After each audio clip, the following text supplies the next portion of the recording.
세상의 역사를 보면 세상에 영원했던 그런 나라는 없습니다. 지금 우리가 사는 이 미국도 그렇고요. 또 우리가 자라난 한국도 마찬가지입니다. 언젠가 이 모든 나라들이 이 땅에서 사라질 날이 반드시 있다는 것이죠. 그래서 지금 우리가 보기에는 전 세계를 주도하는 나라들, 저 나라는 정말 강하다 하는 그런 나라들도 결코 오래가지 못할 것이라는 겁니다. 한때 대영 제국이 세계를 주도했던 그런 때도 있었죠. 그러나 지금은 어떻습니까? 그냥 한낱 하나의 나라에 불과하게 되는 것이고요. 또 그 외에도 우리가 역사 속에서 잘 알지만 메데나 바벨론, 페르시아, 그리스, 로마 같은 나라들도 지금은 다 없어졌거나 그냥 뭐 조그만 아주 작은 나라로 존재할 뿐입니다. 그런 면에서 보면 우리가 사는 이 미국도요. 지금은 세계 강대국, 세계를 리드한다고 하지만 또 언젠가는 또 이렇게 역사 속에서 그냥 한 나라로 그렇게 남게 될 때가 있다는 것이죠. 우리가 바라보는 강하고 위대한 것들 결코 영원하지 않습니다. 하나님이 오늘 이 바벨론이라고 하는 나라를 이야기하면서 너희가 지금은 강대해 보이지만 결국 발 앞에 등불 같은 그런 정말 멸망을 향해 달려가는 그런 나라가 될 것이라는 것을 예언하고 있습니다. 이를 통해서 정말 이 세상을 주관하는 사람이 누구신가, 어떤 분이 이 세상을 통치하고 다스리는가 하는 것을 말씀하고 계시는 것이죠. 이럴 때 과연 성도는 어떻게 살아야 하는가, 이 바벨론이라고 하는 나라가 망하게 되는 그런 이유를 살펴보면서 우리가 그 교훈을 배울 수 있을 겁니다. 먼저 1절에서 5절은요. 멸망으로 인해서 이제 수치를 당하게 되는 그 바벨론, 그들의 미래를 이야기하고 있습니다. 1절을 보면 처녀딸 바벨론이여 내려와 티끌에 앉으라. 처녀딸 바벨론이여 내려와서 티끌에 앉으라. 딸 갈대하여 보좌가 없어졌으니 땅에 앉으라. 내가 다시는 곱고 아리따다 일컬음을 받지 못할 것임이라. 바벨론이라는 나라가 한때는 젊고 아리따고 모든 사람들의 그 사랑과 그 다음에 부러움을 살 만한 그런 처녀와 같은 그런 공주와 같은 모습이었었습니다. 그런데 그 시절도 이제 다 지나고 나면 때가 되어 그들이 슬픔이 가득한 죄를 안고 앉아 있을 수밖에 없는 그런 상태가 된다는 것이죠. 그 고난의 날, 그때는 마치 종처럼 그냥 흙바닥에 덜퍼덕 앉아서 맷돌을 갈면서 뭐 너울도 벗고 그리고 하체를 드러내면서 강을 건너는 것처럼 다른 나라의 침략을 당하고 결국 그 나라의 포로로 끌려가는 그런 수치스러운 날, 그때가 반드시 있을 것이라는 것이죠. 이렇게 하는 분은 4절에 보면 만군의 여호와 이스라엘의 거룩하니 나 하나님이 그렇게 하신다라고 이야기합니다.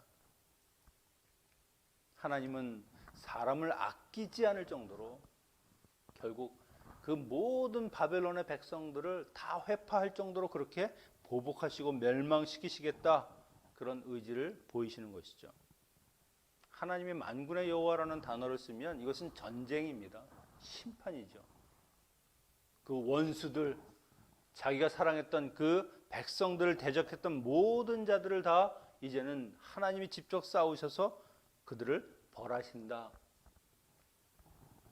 온 세상의 창조자이면서 통치되시는 하나님이 이런 세상의 불의를 심판하시는 그런 권능과 능력이 있으신 분이라고 하는 것을 이렇게 만군의 여호와라고 하는 단어에 그대로 다 보여주고 있는 겁니다.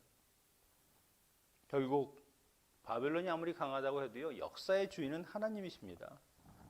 하나님이 보좌에 올려주시면 올라가는 것이고 내려오라 그러면 내려오는 것이지 자기 힘으로 이룬 것이 하나도 없는 것이 바로 이 바벨론이라고 하는 나라죠. 하나님께서 이 예언하신 대로 이 벨사살 왕 이후에 이 바벨론이라는 나라가 완전히 국력이 쇠퇴되기 시작합니다. 결국 하나님을 멀리하는 나라, 하나님을 외면하고 우상을 섬겼던 나라의 인생은 어떻게 되느냐, 그 흥망성쇠는 어느 날 갑자기 하루아침에도 흑암으로 떨어져 버리는 그런 일이 일어난다는 것이죠. 여러분, 우리의 삶도 마찬가지 아니겠습니까? 우리가 내일 일을 어떻게 장담합니까? 오늘도 어떤 일이 우리에게 벌어질지 그것을 전혀 예측할 수 없는 것이죠.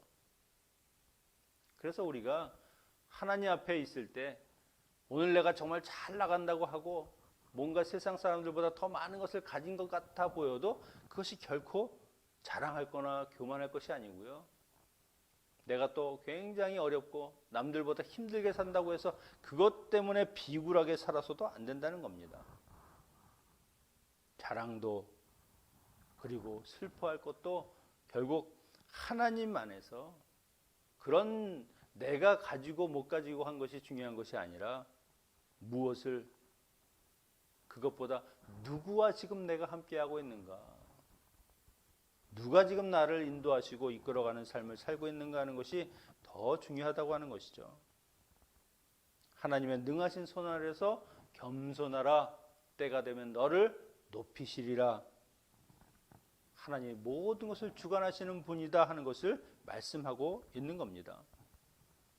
우리의 인생도 하나님이 통치하고 계시다고 하면 하나님이 우리를 가장 존귀한 자리에 올려주시는 것이고 하나님이 우리를 어떻게 하든 하나님의 자녀로 살 수 있도록 인도하시는 것이니까 우리가 해야 될 것은 그런 변화나 그런 어떤 여건이 아니라 하나님과 함께하는 인생, 그것이 우리가 승리할 수 있는 근거가 되고 우리가 세상 가운데서 담대하게 살아갈 수 있는 그런 용기가 될 수 있는 것이라는 것이죠. 그래서 오늘이라도 우리가 해야 될 것은 무엇입니까? 바벨론처럼 그런 헛된 것들을 쌓는 것이 아니라 사라져버리고 하나님이 후 불어버리면 날아가 버릴 그런 헛된 재물과 세상의 어떤 욕심과 이기심 같은 것으로 쌓는 것이 아니라 하나님이 원하시는 그 거룩한 삶, 하나님이 원하시는 그런 믿음의 삶을 쌓는 것, 그것이 우리에게는 훨씬 더 중요한 것이고 그것을 행하는 것이 지혜로운 자녀들의 삶이라고 하는 것이죠. 6절에서부터 11절까지는요. 그들이 심판받게 되는 이유가 무엇인가를 설명하고 있습니다. 6절 7절을 보면 전에 내가 내 백성에게 노하여 내 기업을 욕되게 하여 그들을 내 손에 넘겨 주었거늘 그들을 궁일히 여기지 아니하고 늙은이에게 내 멍에를 심히 무겁게 메우며 말하기를 내가 영영이 여주인이 되리라 하고 이 일을 내 마음에 두지도 아니하며 그들의 종말도 생각하지 아니하였도다. 첫째 이유는 뭐냐면 그 하나님의 백성이 선민 이스라엘 그들을 징계하기 위해서 내가 너를 도구로 세우고 너로 하여금 부강한 나라가 되게 만들어 줬음에도 불구하고 그런 것은 전혀 생각하지 않고 하나님의 이 본분을 저버리고 유다 백성들을 필요 이상으로 핍박하고 그들을 압제했다는 겁니다. 이 바벨론이라고 하는 나라는 전에 다른 나라들보다 훨씬 더 신사적이고 그리고 교양도 있고 그런 나라로 평가를 받았었습니다. 그래서 하나님이 그 나라로 하여금 점점 강성하게 하고 주변의 나라들을 다 싸워서 점령해서 결국은 세계를 이끌어가는 나라를 만들어 주셨죠. 부유한 나라, 크고 강대한 나라를 만들었습니다. 하지만 그럼에도 불구하고 그들의 삶은 역시 하나님이 아니라 우상을 숭배하는 그런 삶을 살았다는 것이죠.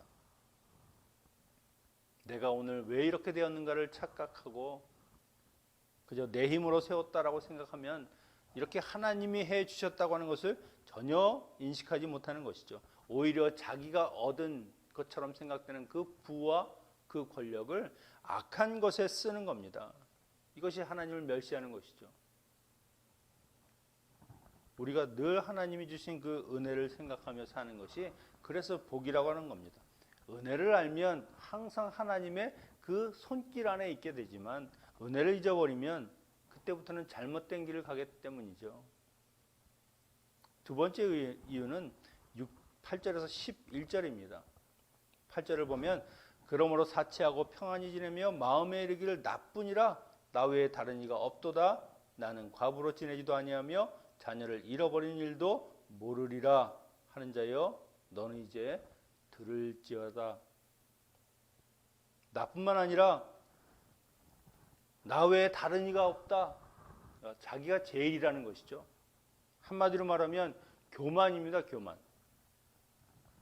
자기의 모든 능력, 자기의 힘, 그것에 도취해가지고 내가 최고다, 내가 다 이루었다, 이렇게 생각하는 것이죠.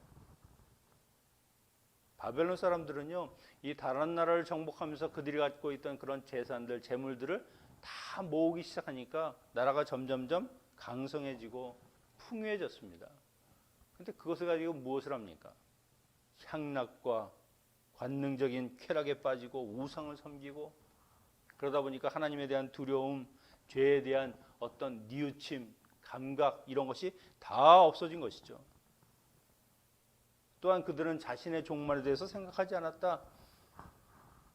과부가 되거나 자녀를 잃어버리는 일, 그걸 한마디로 전쟁에서 패한 겁니다. 완전히 다른 나라에 의해서 짓밟히게 된 그런 고통스러운 일은 내게 절대 일어나지 않는다. 우리는 절대 패하지 않는다라고 생각하고 사는 것이죠. 이것이 바로 참 하나님을 모르고 자신이 최고라고 생각하며 사는 모든 인간들의 교만입니다. 하나님이 아니라 자신을 의지하니까 결국 자기에게 벌어진 일들이 어떻게 생겨나고 어떻게 이 일들이 시작됐는지를 전혀 알 수 없는 것이죠. 하나님으로부터 시작됐는데 하나님을 모르니까. 나쁜 짓을 하면서도 감히 누가 보겠는가? 이런 걸 볼 사람이 누가 있는가? 그렇게 죄를 깨닫지 못하니까 결국 돌이킬 수 있는 기회조차 주어지지 않는 겁니다.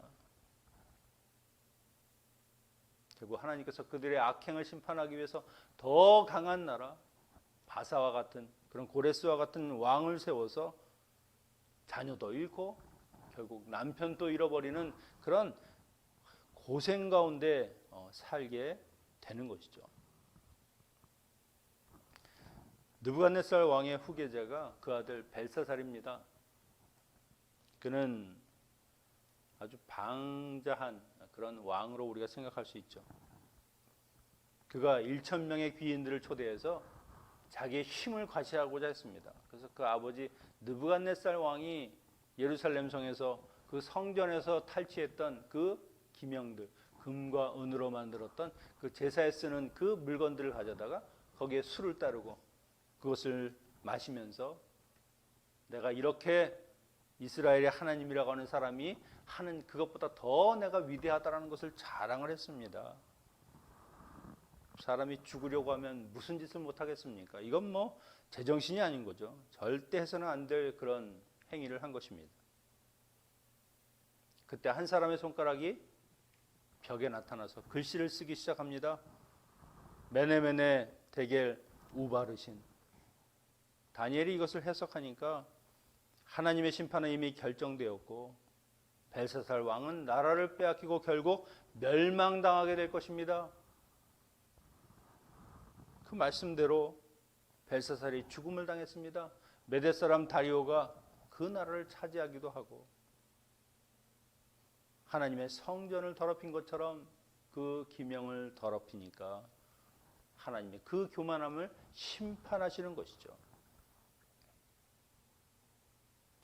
마지막 12절 15절에서 그들의 삶의 문제가 뭡니까? 주문과 주술, 거짓된 신비주의, 우상 숭배에 빠져 있었다는 것이죠. 사실은 이게 가장 근본적인 원인이 될 수 있습니다. 그들은 하나님이 아니라 우상을 숭배하고 벨이나 그런 느보와 같은 그런 신들을 숭배하면서 점성술, 인간적인 사술들 그런 것을 자기의 삶에 적용하면서 살았습니다.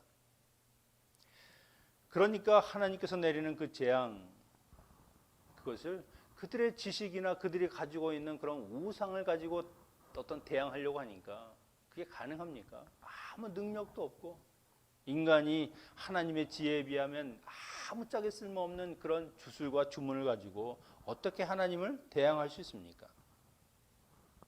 결국 그날에는 내가 믿었던 이 우상들, 내가 믿었던 세상의 지식들 결국 나무 조각에 불과한 아주 정말 아무 힘도 능력도 없는 그런 우상뿐이구나. 그것을 하나님의 심판 때에 깨닫게 된다는 것이죠.